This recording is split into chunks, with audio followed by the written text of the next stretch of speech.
మనం జరిగిపోయిన దాన్ని వెనక్కి వెళ్ళి మార్చలేకపోవచ్చు. కానీ ఇలా చేసి చూడొచ్చు. ఏడ్చినవాడు బలశాలి కాదు. ఏడ్చినా తిరిగి లేచి సమస్యలను ఎదుర్కొనేవాడే బలమైనవాడు. నిరంతరం వెలుగునిచ్చే సూర్యుడిని చూసి చీకటి భయపడుతుంది. అలానే నిరంతరం కష్టపడేవాడిని చూసి ఓటమి భయపడుతుంది. గుర్తుంచుకోండి. సోమరితనాన్ని మించిన సన్నిహిత శత్రువు ఈ ప్రపంచంలో లేరే లేరు అని మీరు తెలుసుకోవాలి. నువ్వు ఎప్పుడు పొందనిది నీకు కావాలి అంటే నువ్వు ఎప్పుడు కృషి చేయాలి అని తెలుసుకో. జరిగిపోయిన దాన్ని వెనక్కి మార్చలేకపోవచ్చు. కానీ జరగబోయేదాన్ని ఖచ్చితంగా మార్చవచ్చు అని నువ్వు గుర్తుంచుకో. ఇప్పుడు నువ్వు ఎంచుకున్న దారి విభిన్నంగా ఉండవచ్చు. దాని అర్థం తప్పిపోయావని కాదు. మంచి దారిలో నువ్వు ఏదో ఒకరోజు నడవగలుగుతున్నావని నువ్వు తెలుసుకోవాలి. ఒక్క విషయం చెప్పనా? మన అజ్ఞానం గురించి మనం తెలుసుకోవడమే అసలు సిసలైన జ్ఞానమంటే. అడ్డంకులకు కృంగిపోయే వారికి ఎప్పుడు అపజయమే వరిస్తుంది. అదే విజయం లభించాలి అంటే అడ్డంకుల్నే అనుభవాలుగా మార్చాలి. అప్పుడే మంచిగా జీవించగలరు. ఆలస్యం చేస్తే సులభమైన పని కూడా కష్టమవుతుంది. అలానే కష్టమైన పని అసాధ్యంగా మారుతుంది. గుర్తుంచుకోండి. ఏది ఎప్పుడు చేయాలో అప్పుడే చేయండి. 10 మంది మనం చేసే ప్రతి పనిని ప్రశంసించాలని ఆరాటపడడం వల్ల మనలోని బలహీనత అనేది బయటపడుతుంది అని తెలుసుకోండి. మన ఆత్మీయులతో మన బాధలను పంచుకుంటే సంతోషంగా వస్తుంది. అలానే మన బాధ అనేది సగమైపోతుంది. ఇంకా ఆనందాన్ని చెప్పుకుంటే ఇక అసలు సంతోషం మాటల్లో చెప్పలేనిది. నిజమే కదా? ఏదైనా ఒక పనిని అసలే ప్రారంభించకుండా ఉండడం దానికన్నా ఆలస్యంగా ప్రారంభించడమే ఎంతో మంచిది. నిజమే కదా? ఎంతో మంది కూడా ఇలానే చేస్తూ ఉంటారు. కొంతమంది పొరపాటు పడుతూ ఉంటారు కూడా. అలా ఎప్పుడూ కూడా మీరు అస్సలు ఉండకండి.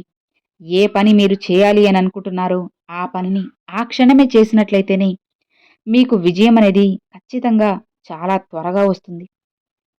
అర్థమైందా? జీవితం అంటే నిన్ను నువ్వు చూసుకోవడం కాదు. నిన్ను నువ్వు రూపుదిద్దుకోవడమని నువ్వు తెలుసుకోవాలి. అదే అసలు సిసలైన జీవితం అంటే. నీకు కావలసిన దానికోసం శ్రమించకుండా పోగొట్టుకున్న దాని గురించి ఏడవడం నీ మూర్ఖత్వం అవుతుంది. మనలో చాలా మంది చేసే తప్పు ఇదే. మనకి ఏది కావాలో దానికోసం కష్టపడకుండా పోయిన దారి గురించే, కోల్పోయిన భవిష్యత్తు గురించే కోల్పోయిన గతం గురించే తలుచుకొని బాధపడుతూ ఉంటారు.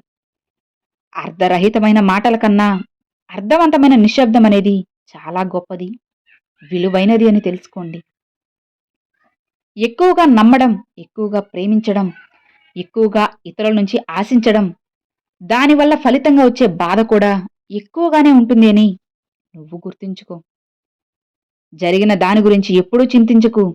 ఎందుకంటే మనకు జరిగే మంచి మనకు ఆనందాన్ని ఇస్తే, జరిగిన చెడు అనుభవాన్ని ఇస్తుందని మనం తెలుసుకోవాలి. నువ్వు ప్రతిరోజు ఒకటి కన్నా మెరుగ్గా ఉండడానికి ప్రయత్నించు. అది ఎవరో కాదు, ఎవరో తెలుసా? నిన్నటి నువ్వే అని నువ్వు గుర్తు చేసుకోవాలి. ఎప్పుడూ కూడా మనం కష్టపడకుండా అది జరగలేదు, ఇది జరగలేదు అని అస్సలు అనుకోకూడదు. ఎంతో ఆకలితో ఉన్నా సరే సింహం గడ్డిని తినదు. అలానే కష్టాల పరంపర చుట్టూ ఎన్ని చుట్టుముట్టినా సరే ఉత్తముడు అస్సలు నీతి తప్పడు. వాళ్లే అసలు సిసలైన మనిషి అని గుర్తుంచుకో. కేవలం ఊహలతోనే కాలాన్ని గడిపితే ప్రయోజనముండదు. నారు పోసినంత మాత్రాన పంట పండిపోదు కదా. దానికంటూ కాస్త సమయం ఉంటుంది. దానికంటూ కొన్ని పనులు జరిగితేనే ఆ పంట సక్రమంగా పండుతుంది. చీకటి తర్వాత వచ్చే వెలుతురు చాలా ఆనందాన్ని ఇచ్చినట్లుగానే కష్టాల తర్వాత వచ్చే సుఖాలు ఎంతో సంతోషాన్నిస్తాయి. అసలు ఆ సంతోషం మాటల్లో చెప్పలేనిది.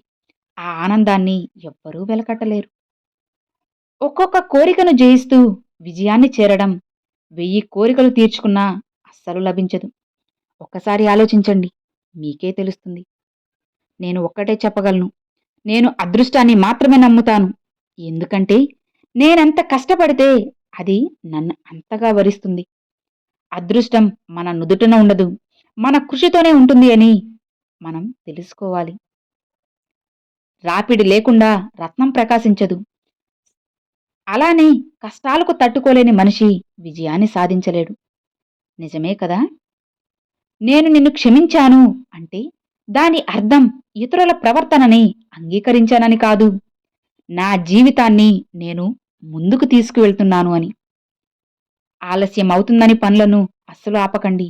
ఎందుకంటే గొప్ప పనులు సమయాన్ని ఆశిస్తాయి కాబట్టి. ఆలస్యం మంచిదే. జీవితాన్ని ఆస్వాదించడానికి ముఖ్యంగా కావాల్సింది ఆ జీవితాన్ని ఆనందంగా మలుచుకోవడమే. అర్థమైందా? తన ఆశయాలకు పనిచేయక సన్నగిల్లిన వ్యక్తి ముసలివారితోనే సమానం. వాళ్ళే నయం కదా! వాళ్ళ పనులు అన్నీ కూడా చేసుకుంటూ ఉంటారు. మనిషిలో ఉత్సాహమనేది పగటి వెలుతురును ప్రసరింపజేస్తుంది. అంతేకాక మనస్సుని నిరంతరం పవిత్రతతో నింపుతుంది. గడ్డి వామును తగలబెట్టడం వలన సముద్రం అనేది వేడెక్కలేదు. ఎవరో విమర్శించారనో, హేళన చేశారనో మంచి మనసుని ఎందుకు మనం నాశనం చేసుకోవడం? అర్థమైందా? ఆత్మవిశ్వాసం లేకపోవడం అపజయాలకు గల ముఖ్య కారణమని నువ్వు తెలుసుకోవాలి. కాలం విలువ తెలియని వాళ్ళ కోసం జీవితం విలువ అస్సలు అర్థం చేసుకోలేరు. అలాంటి వాళ్ళ కోసం మీ జీవితాన్ని మీరు అస్సలు నాశనం చేసుకోకండి. సమయాన్ని వృధా చేసుకోకండి. ఒక్క అడుగు ప్రారంభిస్తే 1000 మైళ్ళ ప్రయాణమైనా పూర్తవుతుంది.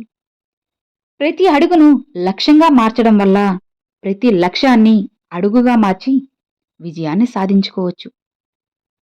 అంధకారంలో ఉన్న ప్రపంచానికి వెలుతురు నువ్వు ఇవ్వాలి అంటే మనం దీపంగా మారాలి. లేదా ఆ కాంతిని ప్రతిబింబించగల అద్దంగా అయినా సరే మారాలి. అప్పుడే మనం అంధకారంలో ఉన్న ప్రపంచానికి వెలుతురుని ఇవ్వగలం. అమ్మ ప్రేమకు ప్రతిరూపం పదిలంగా కాపాడుకో. ఆమెను శాశ్వతంగా పోగొట్టుకున్నప్పుడే ఆమె లేని లోటు ఎంత కష్టమైనదో, ఎంత దుర్భరమైనదో నీకు తెలుస్తుంది.